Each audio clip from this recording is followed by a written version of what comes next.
صباح الخير، اهلا وسهلا بيكم معايا. انا سمر القزاز هعمل معاكم النهارده فطار صحي قوي وممتع ولذيذ جدا جدا، ينفع لاصحاب الدايت واصحاب الحميات الغذائيه، ينفع كمان لمرضى السكر ومرضى القلب. خلونا ندخل على طول في الطريقه، يلا نبدا بسم الله. اول حاجة جبت موزة مستوية جدا جدا علشان يكون السكر اللي فيها تركيزه عالي. بعد كده هرستها كويس بالشوكة وحطيتها عندي في مج، يكون المج كبير. نزلت على الموزة دي بيضة واحدة بس تكون بدرجة حرارة المطبخ ومعلقة كبيرة من الفانيليا. بدأت اميكس الكلام ده كله مع بعضه كويس جدا.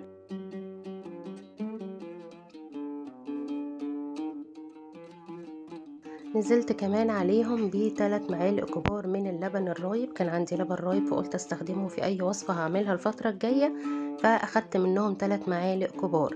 بعد كده كان عندي دقيق الشوفان زي ما قلت لكم انا اللي بطحنه بنفسي، اخدت منه معلقتين كبار وضفتهم على الخليط بتاعي.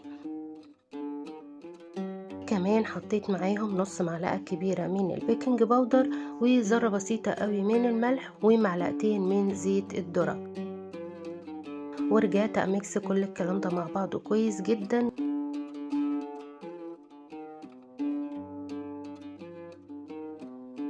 واخر اضافة عندي كان الشوكليت شيبس دارك طبعا، وده اختياري، تقدروا تبدلوه بالمكسرات اذا حبيتوا. ودخلتهم الميكروويف على دقيقتين مش اكتر من كده. خرج بالشكل اللي انتوا شايفينه ده، وهبدأ اقلب المج بتاعي في طبق صغير عندي.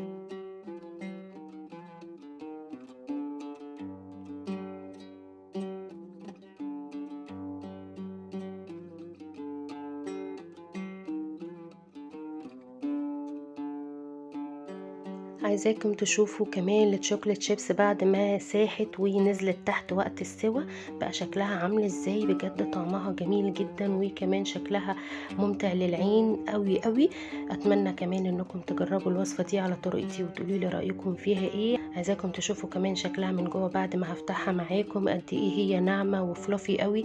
ههز كده الطبق كمان علشان تشوفوا قد ايه هي عاملة زي الجيلي. من فضلكم ما تنسوش الشير كتير كتير، وكمان اللايك والكومنت الجميل بتاعكم دايما بستناه، لان كومنتاتكم بتفرحني وبتدعمني وبتديني طاقة ايجابية بتخليني اكمل في تصوير الفيديوهات بتاعتي، ومتشكرة ليكم جدا.